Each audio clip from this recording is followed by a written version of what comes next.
नमस्कार दोस्तों, आपका स्वागत है मेरे YouTube channel OT technician Bhopal में।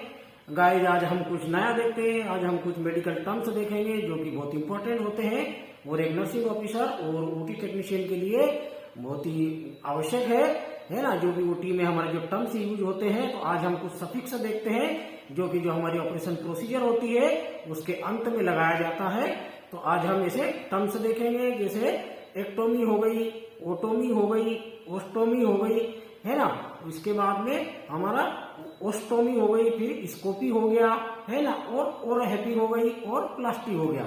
तो ऐसे जो टर्म्स होते हैं जो कि हमारी रूटीन की जो ओटी होती है, जो हमारी ओटी लिस्ट आती है, तो उसमें पेशेंट के नाम होता है, फिर एज एंड सेक्स होता है ना। इसके बाद में डायग्नोसिस होता है, प्रोसीजर होती है और अपना पोजीशन होती है।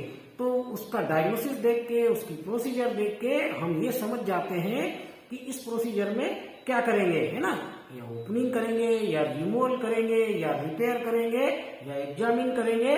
तो ऐसे जो सफिक्स होते हैं जो कि बहुत ही इंपॉर्टेंट है, उसको आज हम देखते हैं, है ना। तो प्लीज गाइज, आप वीडियो को ज्यादा से ज्यादा लाइक करें, शेयर करें, और नए हैं तो प्लीज आप चैनल को सब्सक्राइब करें। और एक बात मैं आपको बता दूं कि प्लीज आप नोट्स बनाएं, क्योंकि अभी जो एमपी पैरामेडिकल का जो रिजल्ट आया है उसमें 30 से 40% बच्चे थ्योरी में फेल हुए हैं, है ना। तो इसलिए मैं बार बार कहता हूं कि प्लीज आप वीडियो देखने के साथ साथ नोट्स जरूर बनाएं, क्योंकि कोई भी चीज जब हम उसको लिख लेते हैं तो वो हमें आसानी से याद हो जाता है और उसको हम भूल नहीं पाते, है ना। ऐसे सुनने से भी वो रहता है, लेकिन एक बार हम लिख लेते हैं ना, तो वो चीजें हमें हमेशा के लिए याद हो जाती है। तो चलिए हम देखते हैं। हमारा जो पहला शब्द है, सफिक्स जो है पहला हमारा एक्टोमी, है ना।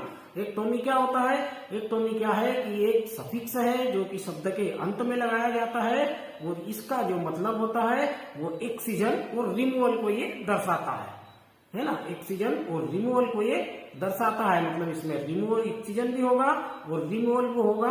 जैसे एग्जांपल के तौर पे हम देखें तो जैसे कहते हैं कि अपेंडिसेक्टोमी, है ना। अपेंडिसेक्टोमी का क्या मतलब हुआ? Removal of the appendix. इसके बाद में जैसे हम देखें हिस्टेक्टोमी, है ना। तो हिस्टेक्टोमी मतलब रिमूवल ऑफ द यूट्रस। तो जो भी किसी भी शब्द के अंत में यदि एक्टोमी आता है तो हमको ये समझना चाहिए कि इसमें एक्सीजन होगा और रिमूवल होगा, है ना। ठीक है, अब हम आगे देखते हैं ओटोमी, है ना। ओटोमी क्या होता है? ओटोमी भी क्या है कि किसी भाग का या किसी ऑर्गन के स्ट्रक्चर को इंसिजन और डिवाइड करना होता है। ओटोमी का मतलब, ओटोमी में क्या होगा कि इंसिजन होगा, इंसिजन करेंगे और डिवाइड करेंगे, उसको हम ओटोमी कहते हैं। किसी भी शब्द के अंत में यदि ओटोमी आता है, जैसे लेप्रोटोमी, है ना। लेप्रोटोमी का क्या मतलब हो गया कि open of the abdomen cavity, abdomen cavity को ओपन करना लेप्रोटोमी कहलाता है। जैसे क्रेनियोटोमी भी हो गई।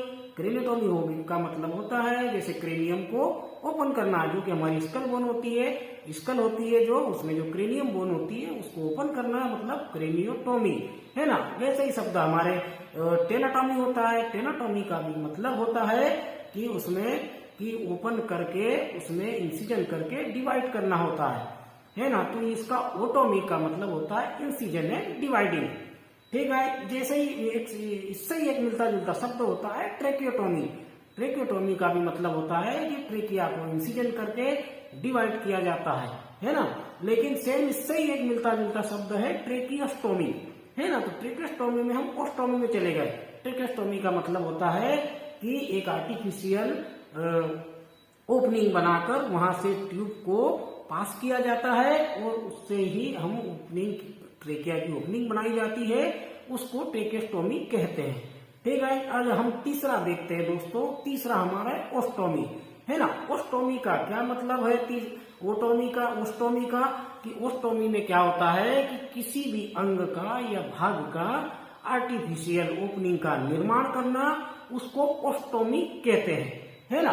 जैसे कोलोस्टोमी, है ना, उसमें क्या करेंगे? कोलोस्टोमी में आर्टिफिशियल ओपनिंग का निर्माण किया जाता है। जैसे गेस्ट्रोस्टोमी, गेस्ट्रोस्टोमी का क्या मतलब होता है? गेस्ट्रोस्टोमी का मतलब होता है कि स्टोमक से मार्किंग करके, है ना, उसमें ओपनिंग का निर्माण किया जाता है जो कि एब्डोमेन के सरफेस के ऊपर तक होता है ना। उसको गेस्ट्रोटोमी कहते हैं।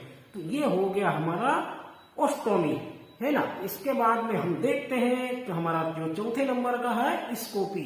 स्कोपी का क्या मतलब होता है? स्कोपी में हम ये समझेंगे कि किसी भी भाग की इंटरनल जो स्ट्रक्चर है उसको एक विशेष यंत्र के द्वारा उसका निरीक्षण किया जाता है, उसका इंस्पेक्शन किया जाता है, उसको हम स्कोपी कहते हैं। जैसे उदाहरण के तौर पे हम देखें तो लेप्रोस्कोपी हो गई, है ना। इसके बाद में एसोफेगोस्कोपी हो गई, जैसे सिस्टोस्कोपी हो गई, है ना। अब सिस्टोस्कोपी में क्या करते हैं कि सिस्टोस्कोपी में जो हमारी एग्जामिनेशन है यूरिनरी ब्लैडर को का एग्जामिनेशन किया जाता है, जिसको हम सिस्टोस्कोप कहते हैं, है ना। तो ये हो गया हमारे 4 नंबर का स्कोप, है ना, स्कोपी।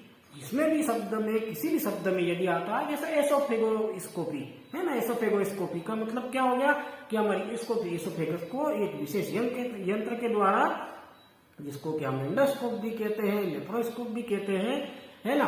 तो ऐसे यंत्र के द्वारा एग्जामिन करने की जो प्रोसेस होती है उसको हम स्कोपी कहते हैं। किसी भी शब्द के पीछे हमने यदि अंत में इसको भी शब्द देखा तो उससे हम ये समझते हैं कि इस प्रोसीजर में इसमें इंटरनल ऑर्गन का निरीक्षण करेंगे, इंस्पेक्शन करेंगे, उसको देखेंगे, है ना, कि उसमें क्या उसमें कोई बीमारी तो नहीं है, कि उसमें कोई नोट तो नहीं बन रही, कि कोई अपने छाले तो नहीं हो रहा है। कि इस तरीके की जो एग्जामिनेशन होती है स्कोपी शब्द में एग्जामिनेशन होता है। अब 5 नंबर पे हमारा आ गया है, वो होता है ओरहेपी, है ना।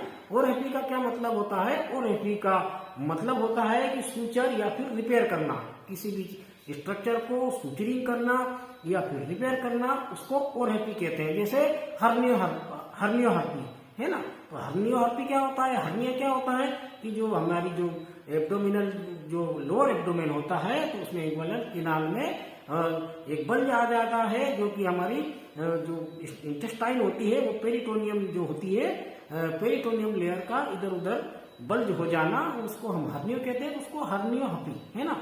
तो इसमें क्या करेंगे कि सूचरिंग करते हैं और रिपेयर करते हैं, इससे हम यही सोच समझेंगे, है ना। इसके बाद में जैसे पेरिनियोहर्पी भी होता है, पेरिनियम का मतलब होता है रिपेयर ऑफ द पेरिनियम, है ना। तो इसको पेरिनियोहर्पी कहेंगे। तो हर्पी का मतलब होता है कि सूचरिंग करना और रिपेयर करना, ठीक है दोस्तों। अब इसके बाद में हमारा देखते हैं, लास्ट आता है हमारा प्लास्टिक, है ना। प्लास्टिक का क्या मतलब होता है? जहां पर भी प्लास्टिक शब्द का अंत में आता है तो उससे हम ये समझेंगे कि ये प्लास्टिक सर्जरी है ना। प्लास्टिक सर्जरी का उद्देश्य क्या होता है कि किसी भी भाग का रिकंस्ट्रक्शन करना, है ना। प्लास्टिक किसी भी शब्द के अंत में यदि प्लास्टिक आता है तो उसको हम क्या समझेंगे कि किसी भी चीज को रिकंस्ट्रक्शन कराना, मतलब फिर से उसको जोड़ना, फिर से बनाना, उसको हम प्लास्टिक कहेंगे, है ना। जैसे क्रेनियोप्लास्टी। अब क्रेनियोप्लास्टी का क्या मतलब हो गया कि क्रेनियोप्लास्टी का मतलब ये है कि यदि हम जो क्रेनियम जो बोन होती है उसको क्रेनियोटोमी करने के दौरान यदि ट्रॉमा होता है या फिर कोई ट्यूमर होता है, ब्रेन ट्यूमर, तो हड्डी को हम रिप्लेस कर देते हैं, बोन को एब्डोमेन में रख देते हैं या फिर हटा देते हैं उसको। और इसके बाद में जब पेशेंट हमारा 4 से 8 महीने बाद सही हो जाता है, ठीक हो जाता है, तो उसकी जगह पे हम या तो उसी बोन को जो हमने एब्डोमेन में रखी थी उसको हम रिप्लेस कर देते हैं, या तो फिर आर्टिफिशियल बोन लगाते हैं, है ना। तो आर्टिफिशियल बोन सीमेंट हो गई, या फिर क्रेनियोटोमी मेस भी आती है, क्रेनियम मेस, तो मेस लगाते हैं। तो ऐसे शब्दों में यदि जिस शब्द के अंदर प्लास्टिक आता है उसका मतलब होता है रिकंस्ट्रक्शन करना, है ना। उसको फिर से डेवलप करना, फिर से उसको बनाना, रिकंस्ट्रक्शन करना। तो ऐसे जो हमारे शब्द हैं ये हो गया हमारा प्लास्टिक, ठीक है दोस्तों। तो आप ज्यादा से ज्यादा वीडियो को लाइक करें, शेयर करें, और नए हैं तो प्लीज चैनल को सब्सक्राइब करें। धन्यवाद।